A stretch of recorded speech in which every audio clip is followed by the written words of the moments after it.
you're on the line. And also, before we get to the pride of Long Island, from about 45 minutes east of where I grew up, on the south, he's from the South Shore of Long Island, I believe. But now we have the CEO of Star Boxing, Mr. Joe DeGuardia, joining us on the line. Joe, are you there? I'm here, Evan. How are you? Joe, I should say Joe D and Joe S, because then I don't want both of you chiming in at the same time. But Joe, when we were, and I like the background, Joe. That is good, great product placement, Joe D. I respect that. But no, Joe, when we were on here a couple months ago, I asked you. You've been promoting Joe since pretty much the beginning. You built him up on Long Island on those Paramount Theater shows that sell out every time over there in Huntington. And we talked about the journey that you've been on with Joe Smith to get there, and how much this opportunity meant. And then about 36 hours before the fight was supposed to happen, we see you down in the conference center, and the rug is sort of pulled out from under you guys. How was the team able to regroup following just such a heartbreaking turn of events? Well, look, Evan, it certainly was a heartbreaking time out there. We were all pumped up and excited. If you ever see The Wizard of Oz, and they're about to get into the balloon to go back, right? And then the balloon takes off without her. But for us, it was like that balloon got deflated. You're ready. You're looking to fight. You're excited. That world championship right on the cusp, and the air comes out of the balloon. So it was hard. It's a tough situation. It's a tough thing to go through. But look, Joe's a fighter. This is a fight game. It's a tough game.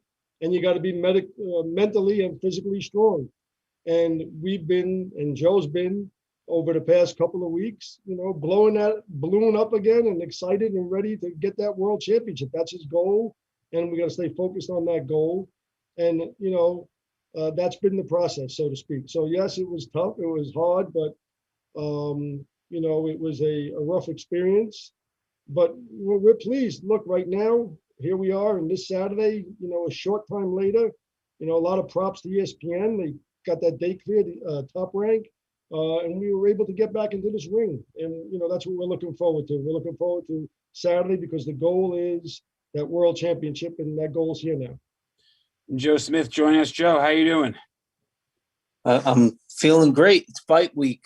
So fight week once again, fight week number 2. The ESPN the Top Rank Blood, Sweat, and Tears cameras caught the moment when you found out that the fight was being postponed. I believe it was Friday morning, maybe a couple hours before the weigh-in, and obviously the heartbreak and the disappointment was evident.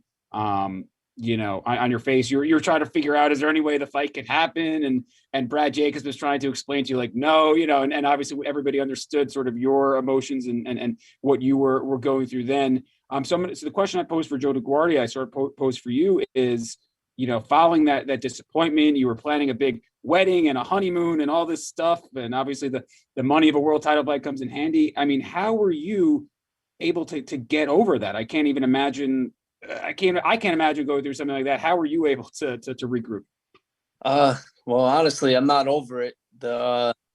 What's going to happen is just, I trained harder, and I'm just very focused to get in there and finally get this win and get it behind me. It was a long time coming, and I'm just excited to have a shot at a world championship, and it being so.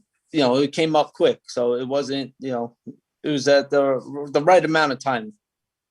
And a lot of people have compared this to Rocky IV, obviously the blue collar guy against the Russian. And Rocky IV, Stallone had that big beard. Are you trying to channel that? Are we bringing this beard into the ring Saturday night? Or are we going with a trim before the fight? I just been doing everything I can to make sure I didn't catch COVID.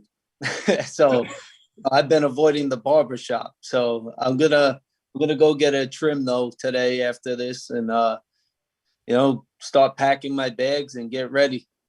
Yeah, no, it's good. Hopefully on Long Island there's a barber wearing a hazmat suit. I think that's the one safe way for you to get a trim. But we're gonna go to the questions here. Again, to ask a question for either Joe Smith or Joe DeGuardia, raise hand. If you can't figure that out, send me a private message in the chat feature, and we will get you guys in the queue. So Jake Donovan, please unmute yourself and go ahead.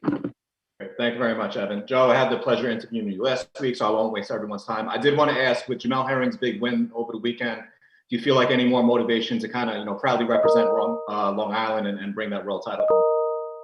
Yeah, man, I'm really gonna get out there and give it 100%, and I hope to bring that world title home and put on a great show like Jamel Herring did. Okay, great. And then for Joe DeGuardia, I have a question. I actually just posed this on Twitter. I said, if Joe wins on Saturday, Joe fights Artur Beterbiev and Jamel Herring fights Oscar Valdez at the old Nassau Coliseum, NYCB Live. What do you think about those plans? Well, look, they're great plans, and love to see it in Long Island. But right now, we got to stay focused on Saturday. We don't know how Nassau is going to be with COVID and everything, and opening up the fans, but certainly that would sell out for sure. Absolutely. Thanks so much, Joe Smith. Best of luck this weekend. Thank you, Jake. Appreciate that. We're going to go back to the chat queue with John D. John D, please unmute yourself. Hey, Joe. Considering Maxim's been inactive for approximately 18 months, how do you think that will fare in the fight? Do you think that will give you more of an advantage on Saturday night? Although he hasn't been active, on television or in the ring, I'm sure he's been training and preparing, for his next fight. So, I'm expecting the best of him.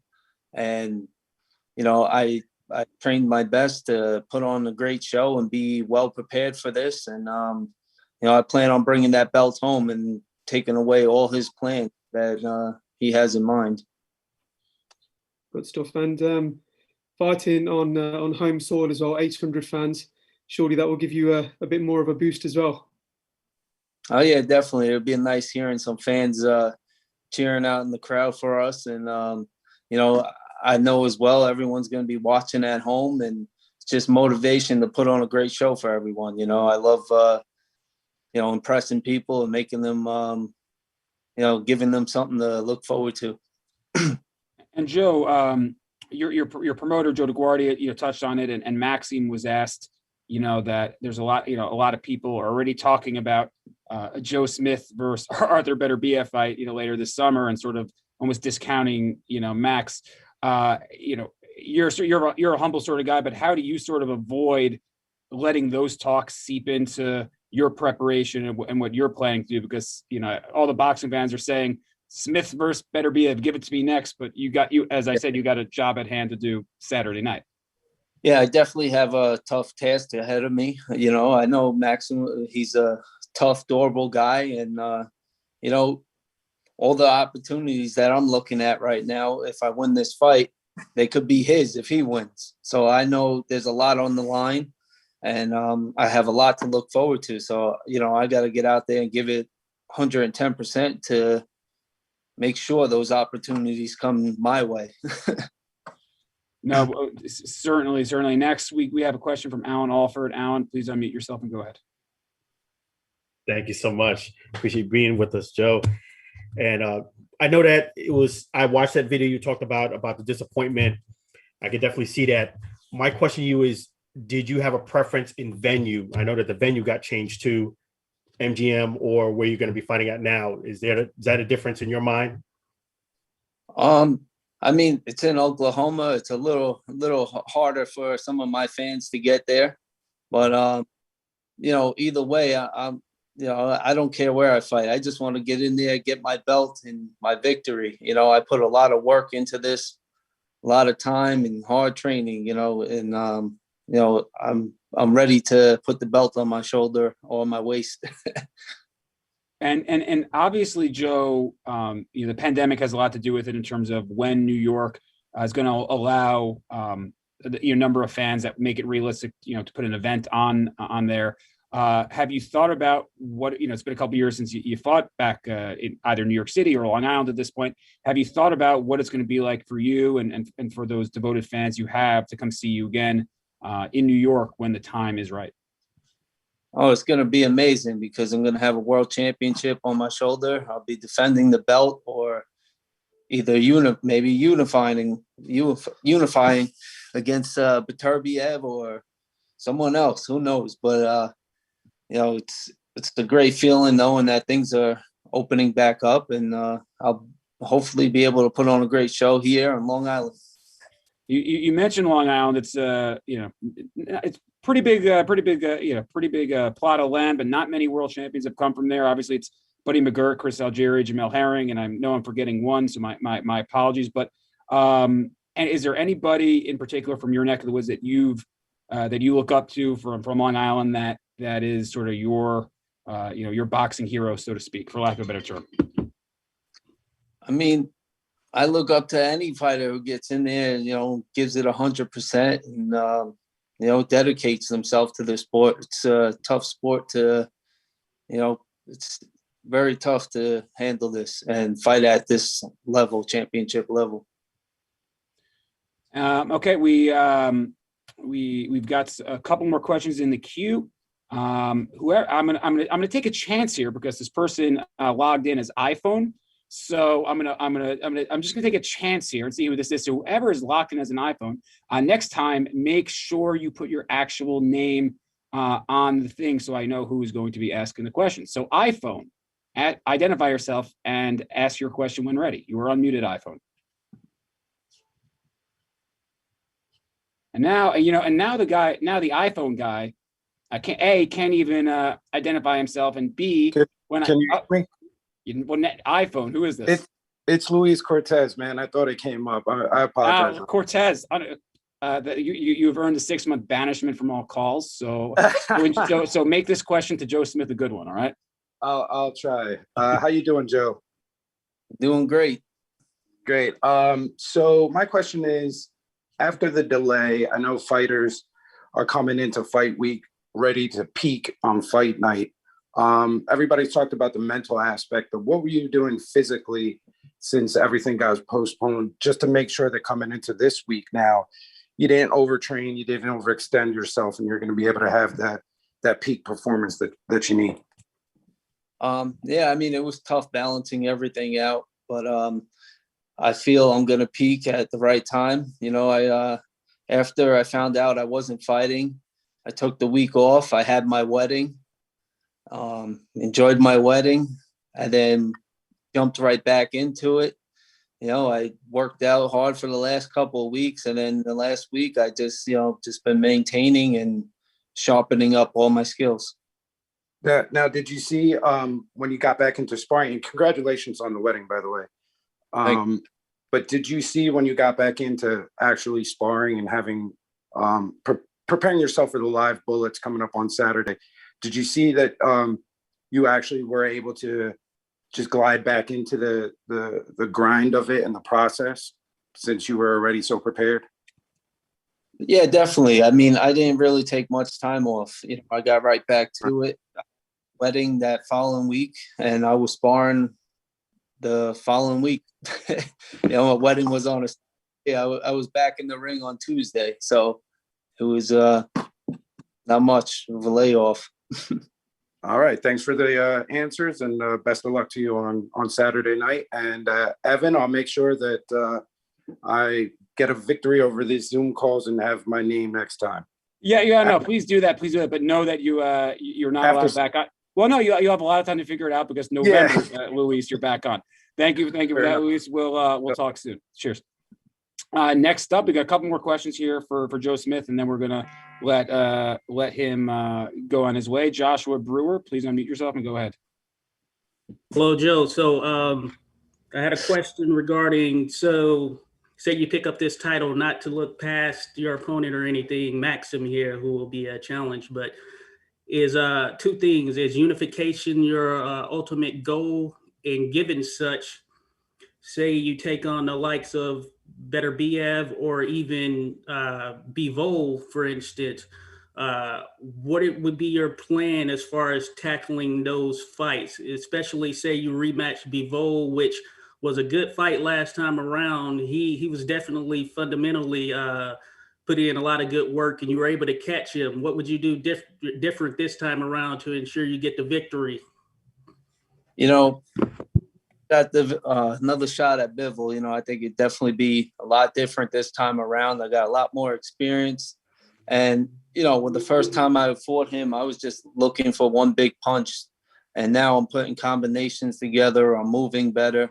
And, you know, I believe it's going to be a totally different fight. I mean, I got lucky and landed one good shot, you know, and I really hurt him there. So this time around, if I can land a few shots, what's going to happen? Thank you for that. Next, we have Eric Alexander. Eric, please unmute yourself and go ahead. Hey, Joe, how you doing? What does it mean to you to have the capability, the chance to win a world title in front of a crowd in a time where a lot of people are fighting inside of bubbles? You get the chance to fight, even though it's a small crowd, you still get the chance to fight in front of a live audience. Does that have a special meaning to you? Yeah, it's nice to have a few fans there and, you know, crowd. But it would have been a little different, you know, fighting in front of a sold out arena for a world championship. But I know everyone's watching around the world on ESPN, ESPN Plus, and, you know, I'm just looking forward to making my dream come true and becoming a world champion. Thank you for that. And, you know, Joe, you've had multiple world champions in your stable before Joe DeGuardia. What would this mean for you, given the journey you've been on with Joe Smith, for it to culminate Saturday night with the WBO world title? Oh, it'd be thrilling. I mean, Joe's been great to work with. He's always, you know, that common man moniker, but really, you know, he's a warrior deep down, and he's so thrilling and exciting to watch. And some of my most exciting fights have been watching Joe. And that surprise knockout over from Farah a few years back, and everything he's been doing since then. It would be a real thrill. It's been a great ride with Joe, and I know that we have a lot down the pike. I think the future's so bright for him, and I mean, the stars are out there for him. And I'm looking forward to it. He's really, really come a long way. He's developed tremendously physically. He's become a much, you know, he's an all-around fighter now, and I love it. So it would be very, very rewarding, and I can't wait till Saturday night. I just love watching him fight.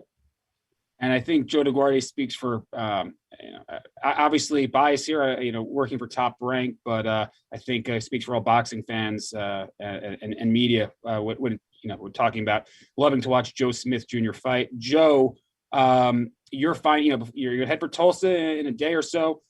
Your final thoughts, anything you'd like to relay to the fans, the media, to those that have been watching you for so long. Man, I just want to, I want to thank everybody who's going to be tuning in, and, I'm going to get it out there and give it 110%, to put on a great show for all my fans and family, friends, all the boxing fans. I plan on bringing that world title back home and, looking very good doing it. Well, thank you, Joe DeGuardia, Joe Smith, for joining us today. Osage Casino, Saturday night, Tulsa, Oklahoma. Main event and co-main, 10 p.m. Eastern. That's ESPN, ESPN Plus, and ESPN Deportes. So you have many options to watch the fight. Undercard, 5:30 Eastern, exclusively on ESPN Plus. Jared Anderson, Albert Bell, a lot of great young prospects in action. It will be a sold-out crowd over in Tulsa, Oklahoma. So an official press conference will be Thursday, weigh-in Friday. Thank you, everybody, for joining us today, and we will see you Saturday night. Thank you very much.